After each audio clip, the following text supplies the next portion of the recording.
am in the process of planning my exit strategy after discovering that my fiancé had been snooping on me for years. Everything from the outside set my life as perfect. I worked as a marketing executive, which is a great job in my eyes. I also had a nice apartment in the city along with my dreamy fiancé, Nick. We had been together for 5 years where my friends constantly told me that he is the great guy. He was always attentive and thoughtful, and always seemed to know what I needed before I even opened my mouth. My friends used to be envious over my relationship, saying, "He is the stud, Laura. You are so lucky." As it turns out, I did think that was the case, but Nick slowly ended up revealing himself and cracks started to show in my beautifully crafted way of life. My perfect life started to show cracks when, at first, details began to reveal themselves that did not add up. Nick, for some reason, always knew my whereabouts without me telling him. He would send me a message stating the exact coffee I had prior even before I used to tell him. Additionally, he began to purchase random gifts which included items I used to look for but never made a purchase for. All of these factors resulted in me dismissing it as mere coincidence. However, with each passing day, the peculiarities began to stack, and things commenced feeling disturbing instead of flattering. One night, after work, I was sitting on my couch to unwind when I got a text from Nick. "I'm aware that your day has been tough, so I placed an order for your favorite food. It's already on the way." His concern was touching, but the truth is, I never told him a single detail regarding my busy day. In reality, I was working late and never mentioned it to him. I tried to dismiss that dreadful feeling in my gut, convincing myself that this is all part of deep relationships. After all, it's normal for couples who have spent a long time together to anticipate each other's feelings, right? But still that feeling didn't go away. It was as though Nick was privy to secrets he was not meant to know.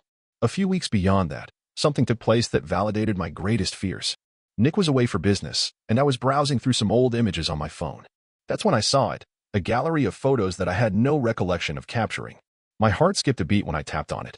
There were dozens of photos of me, and some were blurry, some were from across the street, outside my office, or when I was out and about. The dates on the images went back for years, all the way back from when Nick and I first dated. As I stared at these images, my hands trembled. I didn't remember taking these pictures at all. I didn't even see the person who captured them. But the most unsettling thing was the timestamps. Nick hadn't been with me during those times, or so I thought. I tried convincing myself that there was a reasonable explanation, that maybe I had simply forgotten or that Nick had captured those images as a sweet gesture. However, deep inside I always felt like something was off. I went even further back and came across more photos of me, monotonous activities like going for a walk, spending time at a cafe, or shopping for groceries. He had begun tracking me long before I knew. And at that instant is when I realized Nick wasn't the perfect fiancé. He had spied on me for years. He was a stalker. I was left stunned, my thoughts racing. How long has this been going on? Why haven't I noticed? The man I thought I loved, the man I was set to marry, had strategically constructed our relationship on a bed of deceit. Now, I have no clue how far his obsession goes. But one thing is clear, I cannot stay. It's time for me to get out of this relationship, and I need to do it without him knowing. For the next few days, it felt like I was entrenched in a horror story of my own making. With each look Nick gave me, or touch to my body, or even when he uttered, "I love you," I felt like screaming. Why was I so blind to his reality? How had I not seen that he had started overriding my autonomy from the very start? I felt suffocated. From the very first word that came out of my mouth to each action that I took, scrutiny was guaranteed. I started to question if it was only pictures he had access to. Had he hacked into my phone? Or my laptop? Or even my email account? The paranoia set in fast, and soon I was questioning every aspect of my life. Confronting him was impossible, and in this case, I knew it was impossible. If Nick was as unhinged as my thoughts led me to believe, if there was even one chance that he had been spying on me for years, confronting him would bring danger to my doorstep. I did not know what he was capable of. So I went with the story. I acted like nothing had changed.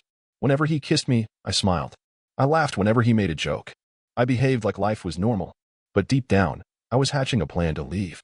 It was necessary for me to think ahead. Should Nick be hunting me, he would know of my every step, making it difficult for me to make a sudden dash. I could not just get up and leave at a moment's notice. I first had to collect proof, ensure my exit was executed smoothly, and that there was a route that would allow me to disappear irreversibly. I took measures that were incremental that Nick wouldn't recognize. I secured a new bank account under a new name, slowly taking a percentage from my salary every week. Purchased a cheap, second-hand burner cell phone and stashed it inside my car, far from Nick's reach. Initiated the process of researching how to change my identity, stating a new residence, and severing all connections. With every new detail that came to mind, there was a face of fear that loomed over me. Was it possible Nick had already thought that I might try to leave? The levels of his surveillance could be extreme where I am under constant watch. Day and night I was consumed. Even trust my friends was not an option, as I did not know if Nick was listening to conversations or reading my messages. Then, one dreaded night, there was something that made me cross the limits. After Nick spent a night on the town with his buddies, I stayed back alone at the apartment. I knew I shouldn't do it, but looking through Nick's stuff was simply too daring to turn down. I was dying to find out how much did his spying went. My nightmare became reality when I opened my Nick's laptop. I wasn't prepared what I would get myself into. There were folders after folders stacked filled with photos, videos, and documents related to me. He even had recordings of every single conversation we had, emails I sent to my workplace, and even private messages I exchanged with my friends. Lies were inscribed upon lies, and Nick had me blinded. Nick was monitoring every aspect of my life, everything. Texts, emails, private conversations, you name it. Unbeknownst to me, Nick had been pulling the strings behind a curtain. After scrolling through Nick's endless files claiming my life as his own, it finally dawned on me how wrong this whole situation was. I felt nauseous as shocking emotions devastated me. Here I am being treated like a rat in a lab, an outcome in a sadistic experiment, and I made myself believe that I had a life. It hit me that I have always been owned by him. From every small decision I made to every feeble act I did out in the world, came with Nick's tight grip on me observing. It was time for me to go. I needed to get out, and fast. In case you haven't followed along to our channel, we would recommend you do so. If you have subscribed, then congratulations. You will have access to all the interesting stories whenever you wish to watch and listen. Leaving was not as easy as simply stepping out of the front door. Nick had interwoven himself into every aspect of my life. Our finances were tied together. The lease of the apartment we lived in was under his and my name, and he had all of my personal information. If I did anything wrong, he would know. I had to be strategic. I needed to be very careful. All the while, I needed to ensure that Nick didn't suspect anything at all. I devised a plan in which I faked being more involved in our relationship. I started cooking his favorite meals and smiling during conversations. I even suggested a weekend getaway to reconnect.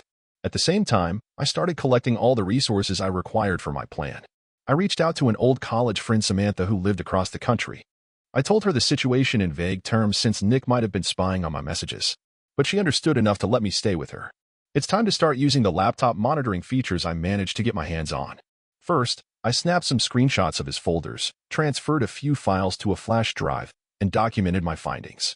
My intention was to secure evidence in case I needed to liaise with law authorities, but mostly it was to calm my thoughts, or at least I hoped it would be sufficient to assure me that I was not insane. Being on the constant dread of being exposed was somewhat difficult.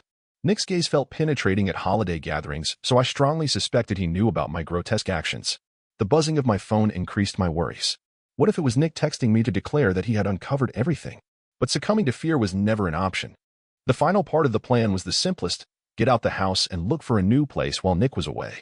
The 2-day conference he was speaking at is in another city, so he will be quite busy covering this. This arranged his schedule perfectly. I could barely contain my glee while planning escape because he wouldn't be around, and I could leave from the house without gathering all my belongings. Only what was required to feel comfortable will do. Ahead of his trip, I was rather restless. I propped myself against the bed next to him with my heart profusely beating while staring at the ceiling. I jumped with every noise and felt the sheets rustle instilled fear within me. I had to remind myself that this was almost done, and I had the chance to escape soon. Nick was given a kiss, and then a goodbye. As soon as he left, I got to work. The Brockaway phone was shoved in my pocket as I made my way to the car while grabbing the bag I packed a few days back. My heart was pounding as each mile I put between us made me feel more liberated.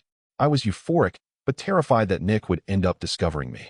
I had been driving for hours, my eyes glued to the road, and my hands clenched around the steering wheel. The plan on paper was easy: drive to Samantha's house, swap my phone, end all communication with Nick, and vanish into thin air. But the further I got away from the city, the more my anxiety kicked in. What if my cover wasn't good enough? What if Nick was following me the whole time? My phone started buzzing as I crossed the state line. A feeling of dread washed over me. It was a message from Nick. My heart sank even more. I know what you're doing. You can't run from me, Laura. As I glanced down at the text, my hands started shaking uncontrollably. How did he figure this out? I was so careful with everything, so meticulous, but he knew somehow. My panic turned into adrenaline as I smashed the gas pedal and the car shot forward with my head spinning. What if he was following me? What if this was his whole plan? I checked my rearview mirror every few seconds, expecting to see his car right behind me and pacing towards me, but the road was free. Maybe this was all in my head, a desperate attempt for him to scare me into submission. He won't be getting in my head so easily. I exited the highway and pulled over at a gas station. I needed to gather myself because I was sure I was close, but now I felt far from freedom. Sitting in my car, panic and fatigue crashed over me like a heavy wave. What was stopping me from just running away? My life had been at his mercy for as long as I could remember. Every single move I made was tracked and mapped out for him to oversee. The best part? I had no idea the lengths that he had gone to, which was by far the scariest part. I exhaled slowly, forcing myself to calm down and lift my spirits. I'd nearly lost hope, but I was so close. All I had to do was keep pushing forward. I quickly texted Samantha. I noticed she wasn't online, which made me feel a little more reassured about sending it. I immediately deleted it afterwards because there was no need to take chances with Nick tracking my phone. I knew I was smarter than him. I just needed to stay one step ahead. Despite constantly repeating to myself that I was free and finally had control, fear was still buried deep inside me. Imagining Nick with his cold, calculating gaze being able to monitor me through a hidden camera was terrifying. He had such an upper hand, and here I was finally having an opportunity to take that away from him. The moment I reached Samantha's house, I fainted into her arms as though the weight of these past months had completely crushed me. I was relieved. I had made it. I was finally safe, at least for now. I knew that Nick is not the type of man who would let me go so easily. Control was something that he spent years perfecting over me, and I was certain that he was not going to stop now. I am uncertain about what his next move can be, but one thing is for sure. I have to outsmart him if I ever want to taste freedom.